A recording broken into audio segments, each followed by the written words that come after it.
ஸ்ருதி பிரியாவுக்கு தெரியாம எதுவுமே நடக்கல. மாதம்பட்டி ரங்கராஜுடைய இரண்டாவது மனைவின்னு சொல்லிக் கொள்ற ஜாய் கிறிசல்டா ஒரு சேனலுக்கு முதல் முறையா இன்டர்வியூ கொடுத்திருக்காங்க. அதுல மாதம்பட்டி முதல் மனைவி ஸ்ருதி பிரியாவுக்கு எங்களுக்கு திருமணம் நடந்ததுல இருந்து எல்லா விஷயமே தெரியும் என்று பல பகிர் உண்மைகளை வெளிப்படையா பேசியிருக்காங்க ஜாய் கிறிசல்டா. அதை பத்தி தான் இந்த வீடியோல பார்க்க போறோம். அதுக்கு முன்னாடி சேனலை சப்ஸ்கிரைப் பண்ணாதவங்க சப்ஸ்கிரைப் பண்ணிடுங்க, கூடவே நோட்டிபிகேஷன் பட்டனையும் கிளிக் பண்ணிடுங்க. மாதம்பட்டி ரங்கராஜ் அண்ட் ஜாய் கிறிசல்டா இவங்க ரெண்டு பேருக்கு இடையேயான உறவு அண்ட் அதர் ரிலேட்டடா இருந்த சர்ச்சைன்னு இப்ப பரவலா விவாதிக்கப்பட்டு வருது. இன்னொருதான் ரீசெண்டா அவங்களோட எக்ஸ்பேஜ்ல மாதம்பட்டி ரங்கராஜா ஜாய் கிறிசல்டா சபிச்சு ஒரு போஸ்ட் போட்டிருப்பது பெரும் பரபரப்பை ஏற்படுத்தினுச்சு. மாதம்பட்டி ரங்கராஜுக்கு ஏற்கனவே ஸ்ருதி என்ற மனைவியும் அண்ட் 2 மகன்களும் இருக்காங்க. இவங்களுடைய வாழ்க்கையில எந்த பிரச்சனையும் இல்லாம சுமூகமா தான் போயிட்டு இருந்துச்சு. அப்படி இருக்கும்போது தான் ஜாய் கிறிசல்டாவுடனான உறவு சர்ச்சையை கிளப்பினது. ரீசெண்டா ஜாய் கிறிசல்டா தான் மாதம்பட்டி ரங்கராஜை திருமணம் செய்து கொண்டதாகவும் 6 மாதம் கர்ப்பிணியா இருப்பதாகவும் அவங்களுடைய இன்ஸ்டாகிராம் பேஜ்ல போட்டோஸ் ஷேர் பண்ணாங்க. இந்த அறிவிப்பு பலருக்குமே அதிர்ச்சி கொடுத்தது. அதோட மாதம்பட்டி ரங்கராஜ் அவருடைய முதல் மனைவி ஸ்ருதியை விவாகரத்து செய்யல. இப்படி இருந்த சொல்லதான் மாதம்பட்டி ரங்கராஜ் அண்ட் ஜாய் கிறிசல்டா இடையேயான திருமணம் சட்டப்படி செல்லாதுன்னு பலரும் சொல்லிட்டு வந்தாங்க. கிறிசல்டா எவ்வளவு சம்பாதித்திருந்தாலும் அவங்களுக்கு இந்த திருமணத்துல சட்டப்பூர்வமா எந்த உரிமையுமே இல்லைன்னோ, சட்டப்படி மனைவி என்ற உரிமையே கிறிசல்டாவுக்கு கிடையாதுன்னோ ஸ்ருதி நினைத்தா இவங்க மேல வழக்கு தொடரலான்னு வழக்கறிஞர்கள் சொல்லிட்டு வந்தாங்க. இதுக்கு பதிலடி கொடுக்கும் விதமா பெண்களை ஏமாற்றும் ஆண்களை கடவுள் கண்டிப்பா தண்டிப்பார், தர்மம் ஜெயிக்கும்னு சொல்லியிருந்தாங்க. இன்னும் ஜாய் கிறிசல்டா ஒரு சேனலுக்கு இன்டர்வியூ கொடுத்திருக்காங்க. அதுல பத்திரிகையாளர் உங்க திருமணம் சட்டப்படி செல்லாதுன்னு சொல்றாங்களேன்னு கேட்கப்பட்டுச்சு. அதுக்கு ஜாய் கிறிசல்டா அது எப்படி என்னுடைய கழுத்துல கட்டின தாலி இல்லாம போயிடுமான்னு அவங்க கழுத்துல கட்டியிருந்த தாலியை எடுத்து காட்டினாங்க. என்னோட மாமியார் என் தாலியில குங்குமம் வச்சு பிளஸ் பண்ணாங்க. இப்பதான் என்னுடைய பையன் முகத்துல நான் சிரிப்பையே பாக்குறேன். நீ நல்லா இருமான்னு என்னை ஆசீர்வாதம் பண்ணது எல்லாம் பொய்யாயிடுமான்னு சொன்னாங்க. அண்ட் மாதம்பட்டிக்கும் உங்களுக்கும் திருமணம் நடந்தது ஸ்ருதிக்கு தெரியுமான்னு கேள்வி கேட்கப்பட்டுச்சு. அதுக்கு ஜாய் என்ன சொன்னாங்கன்னா, ஸ்ருதி பிரியாவுக்கு தெரியாம எதுவுமே நடக்கல. திருமணம் நடந்தது ஸ்ருதி பிரியாவுக்கு தெரிஞ்சதுதான். ஏன் அப்போ ஸ்ருதி பிரியா எந்த பிரச்சனையுமே பண்ணல. அன்னைக்கு மட்டும் ஸ்ருதி பிரியா பிரச்சனை பண்ணி இருந்தா இப்போ என் வாழ்க்கை ஒரு கேள்விக்குறியா இருந்திருக்காது. இப்போ என் குழந்தைக்கு ஸ்ருதி பிரியா பதில் சொல்லுவாங்களான்னு கேட்டிருந்தாங்க.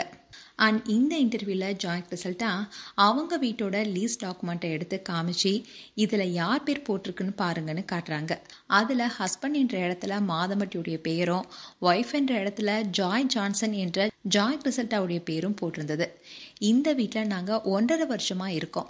இது வரைக்கும் ஸ்ருதி பிரியா கிட்ட இருந்து நைட் டைமோ இல்லை மிட் நைட்லேயோ இல்லை மார்னிங் டைம்லேயோ எந்த டைம்லையுமே அவங்க கிட்ட இருந்து ஒரு கால் கூட வந்ததில்லை. அது மட்டும் இல்லாமல் மாதம்பட்டி ரங்கராஜ் என்னை எங்கே கூட்டிகிட்டு போனாலும் ஜாய் என்னோட மனைவின்னு தான் இன்ட்ரோடியூஸ் பண்ணி வைப்பார்னு சொல்லியிருந்தாங்க. அண்ட் எங்களுக்கு இடையே பிரச்சனை வந்ததுக்கு முதல் காரணமே மாதம்பட்டி ரீசெண்டா விஜய் டிவி அவார்ட்ஸ் 2025க்கு அவருடைய முதல் மனைவி ஸ்ருதியை தான் கூட்டிட்டு போயிருந்தாரு. ஆனா விஜய் டிவில இருக்கிற அத்தனை பேருக்குமே தெரியும் ஜாயான நான் தான் அவருடைய மனைவின்னு. விஜய் டிவியோட 2024 அவார்ட் ஃபங்க்ஷனுக்கு என்னதான் அவர் அழைச்சிட்டு போனாரு, அங்க என்னதான் மனைவின்னு அறிமுகப்படுத்தி வச்சாருன்னு மாதம்பட்டி ரங்கராஜ் வாங்கிய விஜய் டிவி அவார்ட்ஸ் டிராஃபியை காமிச்சாங்க ஜாய் கிறிசல்டா. அண்ட் இதனாலதான் நீங்க மாதம்பட்டி மேல ரிவெஞ்ச் எடுக்கிறீங்களான்னு கேள்வி கேட்டாங்க. அதுக்கு ஜாய் இது ரிவெஞ்சுன்னு சொல்ல முடியாது, இது ஒரு கோவம், இது என்னுடைய எமோஷனல்னு சொல்லியிருந்தாங்க. என் குழந்தைக்கு மாதம்பட்டியோட இன்ஷியல் வேணும்னு சொன்னாங்க. அண்ட் நீங்க மாதம்பட்டியோட சொத்துக்காக தான் ஜாய் இப்படி பேசுறாங்கன்னு பலரும் சொல்லிட்டு வராங்களே, அதை பத்தி நீங்க என்ன சொல்றீங்கன்னு கேள்வி கேட்கப்பட்டுச்சு. அதுக்கு ஜாய் என்ன சொன்னாங்கன்னா, மாதம்பட்டி தரப்புல இருந்து எனக்கு ஒரு கால் வந்துச்சு. அந்த காலில் உங்களுக்கு ஃபுல் செட்டில்மெண்ட் பண்றோம்னு சொன்னாங்க. இது மாதிரி யாராவது என்கிட்ட வந்து கேட்டாங்கன்னா செருப்பாலேயே அடிப்பண்ணு ஜாய் சொன்னாங்க. அண்ட் இப்படி ரொம்பவே சரமாரியான கேள்விகளோட மாதம்பட்டியையும் ஸ்ருதியும் கேள்வி கேட்டிருந்தாங்க ஜாய் கிறிசல்டா. இதுல எந்த இடத்துலயுமே ஒரு சின்ன உறுத்தல் கூட இல்லாம ஸ்ருதி பண்ணதுதான் தப்புங்கிற மாதிரியே பேசியிருப்பாங்க ஜாய் கிறிசல்டா. அண்ட் 6 வருடமா ரங்கராஜும் ஸ்ருதியும் செப்பரேஷன்ல இருந்ததுனாலதான் நான் திருமணமே பண்ணிக்கிட்டேன்னு சொன்னாங்க. அதோட ஸ்ருதிக்கு என் வீடு, என்னோட ஃபோன் நம்பர் எல்லாமே தெரியும். ஒரு முறை கூட எந்த கேள்வியும் எனக்கு கேட்கல. ஆனா இப்போ மாதம்பட்டியும் ஸ்ருதியும் ஒன்னா சேர்ந்துட்டாங்க.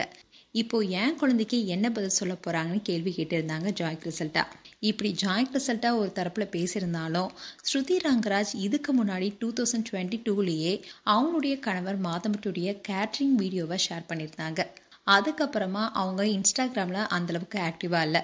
அண்ட் 2024 மாதம்பட்டி ரங்கராஜும் ஸ்ருதியும் 2 பேரும் சேர்ந்து நிறைய ஃபோட்டோஸ் எடுத்ததை போஸ்ட் போட்டுட்டு வந்தாங்க. அதோட நான் தான் மனைவின்னு அழுத்தமாக சொல்லிட்டு வராங்க ஸ்ருதி ரங்கராஜ். அண்ட் ஸ்ருதி ரங்கராஜ் வெளிப்படையாக இது மாதிரி ஒரு இன்டர்வியூ கொடுத்தாதான் என்ன நடந்தது என்பது நமக்கு முழுசாக தெரிய வரும்.